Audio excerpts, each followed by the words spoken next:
Bonjour et bienvenue sur la chaîne Le Culte du Dé. Alors aujourd'hui je vais vous parler du jeu Les Contrées de l'Horreur, avec la dernière extension Les Cités en ruine, qui est sortie il y a 3 semaines je crois en anglais. Donc c'est une petite boîte.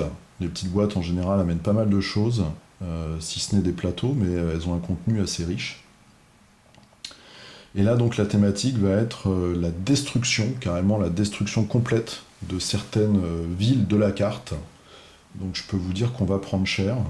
Je vais vous montrer un petit peu ce qu'il y a à l'intérieur. Donc il y a un grand ancien, il y a 4 investigateurs, et puis il y a cette nouvelle mécanique de destruction de ville. Je m'excuse par avance pour ma voix de canard. J'ai dormi tout nu dans un endroit où il fallait pas, et du coup j'ai pris froid. Donc je risque de me moucher aussi, mais on va faire le tour ensemble. C'est peut-être un coup des grands anciens, hein. On va faire le tour ensemble de cette extension. Alors, je vous ai rangé toutes les cartes. Comme à l'habitude, on a des cartes mythes, on a des cartes de rencontre ville. Donc, dans les cartes mythes, il y a certaines cartes qui vont justement déclencher ces fameux désastres, qui vont rayer de la map monde des villes. On a des cartes rencontres habituelles, des cartes portail, cartes investigation, enfin expédition, pardon, comme d'habitude. Des cartes aventure, on en a 4, donc c'est des cartes qui permettent de changer le début du jeu. Moi, c'est des cartes que j'utilise pas, mais là, donc il y en a 4. Il y en a une qui lance un désastre, justement.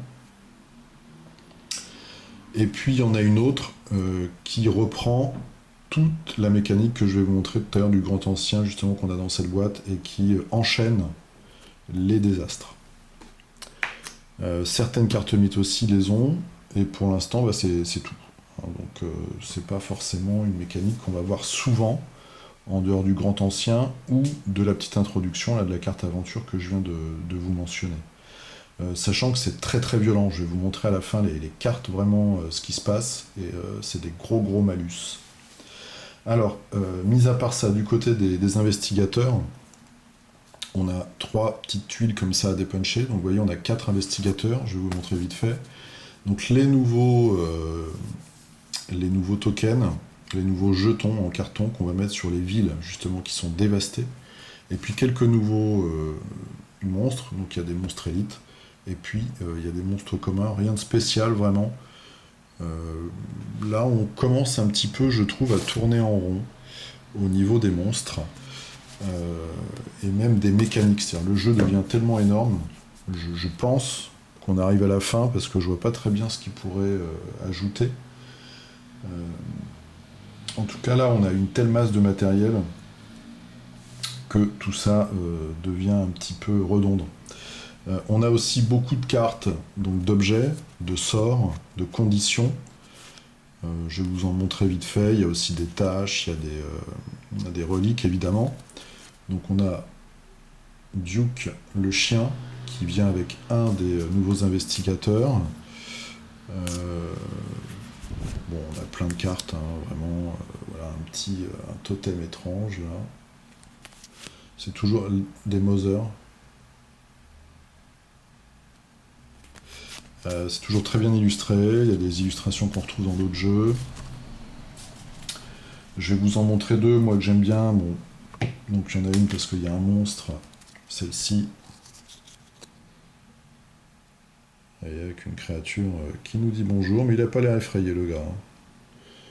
Donc c'est un allié, il gagne plus 1, enfin il vous fait gagner plus 1 au combat, plus 1 en volonté.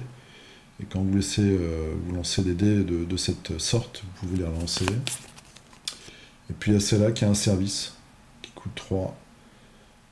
Donc c'est invité du crépuscule d'argent. Ça nous rappelle quelque chose, hein, tous ces gars-là en toge. C'est un service, et là bon, on regagne 3 points de vie, 3 points de santé mentale, et on prend une condition boon, qui sont des conditions très positives. Au niveau des investigateurs, on retrouve des visages connus. Celui-là, il doit être dans... donc c'est Roland Banks, il doit être dans tous les jeux, je pense. En tout cas, il est dans la boîte de base du jeu de cartes. Donc c'est un fédéral. Lui, son action spéciale, c'est qu'il va prendre les services qui sont dans la réserve, on va les mettre de côté. Et une fois par round, lui ou un autre investigateur peut gagner un de ses services. Et on enchaîne en défaussant un objet de la réserve, ou alors en faisant spawner, en faisant apparaître un indice sur la carte. C'est pas mal, faut tomber sur des services, quoi. Voilà ses caractéristiques, très fort en observation, moyen faible, on va dire, en force et en influence et en savoir, et dans la moyenne à 3 en volonté. Ensuite, donc un personnage qui est apparu aussi dans le jeu de cartes, dans la dernière extension, Ashkan Pit, le vagabond, donc avec son chien Duke, on a vu tout à l'heure, il commence le jeu avec, c'est un allié. Une fois par round, on peut relancer n'importe quel dé, et quand on se repose, j'arrive pas à faire le point, quand on se repose, on gagne un point de santé mentale supplémentaire. On caresse son chien, c'est le meilleur ami de l'homme, toujours fidèle, et il vous redonne un point de santé mentale. Ses caractéristiques, très faibles en influence, évidemment c'est un vagabond, et sinon il a 3 partout. Il a une action, lui, quand il prend le train, il peut faire une action en plus, gratuite. Et quand il prend un asset, donc un atout, quand il fait l'action d'acquérir des objets, alors sachant qu'il a 1 d'influence, on peut gagner un objet ou une babiole avec une valeur inférieure, à votre observation, c'est-à-dire 3. Donc il peut gagner des objets ou des babioles qui ont 1 ou 2 de la pile de défausse. Ouais. Il récupère, quoi. Il récupère des objets qu'on a défaussés. Ensuite, le vendeur, Bob Jenkins, le commercial. Donc lui, il peut, contre une action, échanger n'importe quel objet ou babiole avec n'importe quel joueur n'importe où. Ça rappelle un peu l'homme politique. Et quand vous faites une action d'acquisition d'objets, vous baissez la valeur des objets de 1 jusqu'à un minimum de 1. Et il a une influence de 4, donc ce qui est très bon. Un peu inférieur en lore, donc en connaissance mystique, en observation et en volonté, et une force de 3. Bon, c'est pas un joueur, moi, qui m'excite particulièrement. Je sais même pas avec quoi il commence d'ailleurs comme objet, avec une Winchester et un indice, donc une arme et un indice. Là, nous avons Rita Young, qui, je crois, est dans le premier jeu Horreur à Arkham, le grand jeu de plateau. Moi, je ne l'ai pas, mais je crois que je l'ai vu. L'athlète. Donc, elle peut dépenser 1 point de santé physique ou mentale pour gagner un talent. Donc, les talents, c'est des caractéristiques que vous avez en plus, enfin des bonus. Et elle a un bonus de 1 quand elle lance les dés pour se débarrasser d'une blessure, d'une maladie ou d'une folie. Ça, c'est plutôt sympa. Et en plus, elle commence avec une carte qui la rend plus difficile à blesser, ou en tout cas, elle se prend moins de dégâts. Elle a quand même 3 en connaissance du mythe, 1 d'influence, 2 d'observation, 4 de force, et 3 de volonté, donc une combattante. Il suffit. Est-ce qu'elle a des armes ? Non, elle a cette fameuse condition qui la rend plus difficile à blesser et un indice. Donc il faut lui mettre une arme et ça devient une très bonne combattante. Voilà, donc ça c'était les 4 investigateurs de cette boîte. Le Grand Ancien. Alors le Grand Ancien, il est particulièrement violent lui aussi. Shoot 'em hell. On commence à 15. Mais alors vous allez voir, c'est une vraie boucherie. Les cultistes, alors eux déjà sont pareil, hyper violents. Pas de problème de santé mentale. Par contre, un malus de 1 au combat. Ils ont 1 point de vie, il faut 1 dégât. Donc là, on se dit, bon, ça va, c'est gérable. Par contre, effet sentence, on jette un dé sur 1 et 2, donc une chance sur 3. On avance la piste de Doom de 1. Donc des cultistes, on en a plein.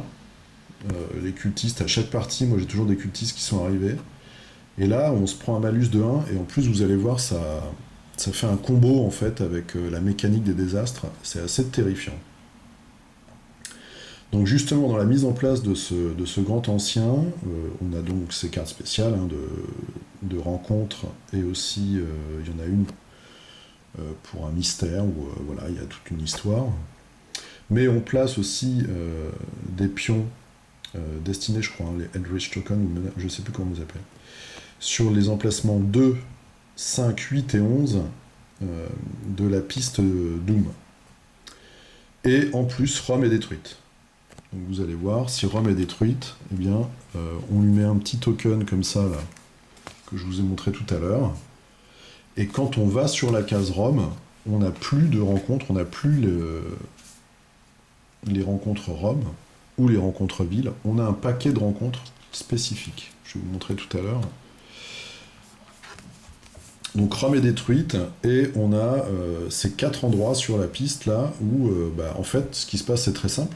Quand on y arrive, on tire une carte des astres que je vais vous montrer à la fin et voilà, vous allez voir ce qui se passe, c'est assez terrible. Donc c'est ça, là il nous explique ça, 3 mystères pour le vaincre. Quand il se réveille, je vous préviens tout de suite, ça va très vite. Parce que là ça s'enchaîne en fait. Et alors l'effet sentence qui est aussi bien violent, effet sentence, tous les investigateurs perdent 2 points à répartir entre la santé mentale et le physique. À chaque fois qu'on a un effet sentence, on peut aussi se payer un petit effet de cultiste en même temps. Donc là c'est vraiment c'est la double peine.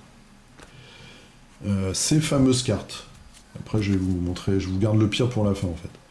Ces fameuses cartes, donc quand une ville est détruite, quand un emplacement est détruit, on va tirer ces cartes spécifiques. Et en fait, pourquoi? Parce qu'on a toujours une thématique en fait où on arrive dans des ruines, on va essayer de sauver des gens, des survivants. On va rencontrer étrangement des cultistes qui se baladent dans les ruines de la ville. On va avoir des choses comme ça, on va avoir des bâtiments qui vont s'effondrer. Enfin bon, il y a tout un tas de choses. Ce que je trouve bien dans ce paquet, c'est que très souvent, alors vous voyez, ils sont divisés en 3, comme pour les portails ou les expéditions. Bien souvent, la première, c'est un choix. Donc, c'est vous qui décidez, en fait, si vous allez prendre le choix 1 ou le choix 2. Et puis après, il y a des jets. Il y a quand même quelques cartes classiques où il faut faire un test. Mais voilà, par exemple, on va prendre celle-là au hasard. Donc, un de vos amis vous donne des indices. Il sait qu'il y a un important trésor qui était caché avant donc que la ville soit rasée. Et donc vous avez le choix, soit vous y allez, soit vous envoyez votre ami. Donc pass effect. Donc on envoie, donc celui-là on envoie son ami aller chercher le trésor, et celui-là on va le chercher soi-même. Vous voyez, il y a des petits choix comme ça qui sont assez marrants, et je trouve que c'est assez... c'est plus interactif, quoi. Je trouve ça pas mal. Donc nos fameuses cartes désastres, on a ici. Donc, vous voyez, tout est en ruine. En plus, il y a des espèces d'yeux, de masses mystiques bizarres. C'est les enfers. On a 2 catégories, donc elles sont toutes mélangées ensemble, bien sûr. On a la destruction de ville. Donc là, voilà. Par exemple, ici, on va détruire Rome. Tous les investigateurs à Rome perdent 5 points de santé mentale, se prennent une malédiction, et tous les investigateurs qui sont adjacents perdent 3 de santé mentale, sauf s'ils se prennent une malédiction. Et Rome est dévastée. Voilà. Ah oui, à noter un petit truc marrant, c'est que l'icône de cette boîte, c'est la tour Eiffel avec des tentacules. Donc voilà, vaut mieux pas être à Rome quand on tire ça. Arkham, donc je vous montre cette carte parce qu'elle me rappelle la fin d'une partie de jeu de rôle. Donc Arkham, là on a un monstre énorme qui arrive. Istanbul, ils se prennent des météorites sur la tronche. Shanghai est inondé, Tokyo se prend un tsunami, Sydney est cramé jusqu'à être réduit en cendres. Voilà, donc chaque ville se prend un peu sa punition, mais c'est pas tout. Il n'y a pas que les villes, et celles-ci sont presque encore pires en fait. Il y a d'autres cartes. Donc par exemple là, les rails gelés, c'est quand vous tirez cette carte, tous les investigateurs qui sont sur un endroit connecté à un train, donc là il y en a quand même pas mal, perdent 2 points de santé physique et deviennent retardés. Et on prend tous les billets de train qu'ont les investigateurs, on les remet dans les boîtes de jeu. Bon, ça on se dit, retardé quand même, on perd un tour pratiquement. Une petite douche de météorites. Donc, on prend un endroit au hasard. Tous les investigateurs sur cet endroit et sur les endroits adjacents perdent 2 points de vie et 2 points de santé mentale. Bon, on se dit, il faut vraiment pas avoir de bol, sauf que il y a une dernière ligne, répéter ce processus 4 fois, de plus. Donc on prend 5 endroits, et 5 endroits sur la carte, plus tous les endroits adjacents à ces endroits, se prennent 2 points de vie, 2 points de santé mentale. Donc c'est vraiment la fin du monde. Là, on a des portails qui s'ouvrent. Là, c'est tous les endroits froids de la carte et les villes où on va se prendre des soucis, des problèmes. Un petit cyclone, un truc bien mystique. Et puis là, c'est des problèmes pour les gens qui sont sur des bateaux. Donc c'est très très punitif, moi je trouve. Alors il y en a qui sont pas... enfin c'est des petits points, on se prend des petits points, mais ça peut toucher tout le monde d'un coup, ça détruit un endroit. Enfin c'est vraiment assez violent. Donc voilà, c'était la présentation de cette extension Cities in Ruin. Je ne sais pas quand ça arrive en français. Ouais, c'est sorti il y a à peu près 3 semaines. Je vois pas vraiment ce qu'ils peuvent faire en plus. Maintenant, comme boîte, déjà celle-là, pour moi, elle est pas dans le canon, on va dire, de Lovecraft. Enfin, je me souviens pas d'un roman ou d'une nouvelle où la Terre soit rasée. On est souvent menacé, mais les villes ne sont pas rasées en général. Enfin, en général, elles sont pas rasées tout court. Après, je pense qu'ils peuvent peut-être nous faire un truc. Ils ont fait les pyramides, alors dans la jungle c'est un peu difficile. Ils ont fait l'Antarctique, ouais, il reste la jungle, je pense. Quelque chose sur une thématique de jungle, avec un grand ancien. Je sais pas. Ouais, ils ont déjà fait l'empoisonnement. Euh, Franchement, je vois pas trop ce qu'ils peuvent ajouter. Et quand on joue avec toutes les extensions, ça fait des paquets tellement énormes que pour moi, là, le jeu, franchement, on peut s'arrêter là. On a un jeu qui est énorme, qui est dithyrambique. Donc, on a des dizaines et des dizaines de parties possibles. À la limite, sortir des nouveaux grands anciens, mais c'est ce qui sort le moins, en fait. C'est ce qu'il y a le moins. Vous voyez, là, dans la boîte, il n'y en a qu'un. Pour renouveler un petit peu comme ça, mais sinon, je vois pas l'intérêt de faire plus. Surtout que là, bon, il sort tous les mois des trucs pour le jeu de cartes, donc je pense que ce jeu-là va s'arrêter. Voilà, dites-moi ce que vous en pensez. Ou si vous avez des idées, vous, d'autres univers, d'autres boîtes qui pourraient arriver, sachant que normalement la prochaine fois c'est une grosse boîte avec un plateau. Donc théoriquement c'est un univers. Moi ça fait pas mal de temps que j'ai pas fait de partie. J'aimerais vraiment jouer, me faire une partie solo dans les contrées du rêve, mais j'ai pas eu le temps. C'est une boîte qui me parle bien, et puis c'est un univers qui me parle bien. Voilà, bah, je vous dis à très bientôt, jouez bien, portez-vous bien. Donc ne faites pas comme moi, n'attrapez pas un rhume en plein été, parce que c'est ridicule. Mais, mais je vous dis à bientôt. Allez, à plus, jouez bien.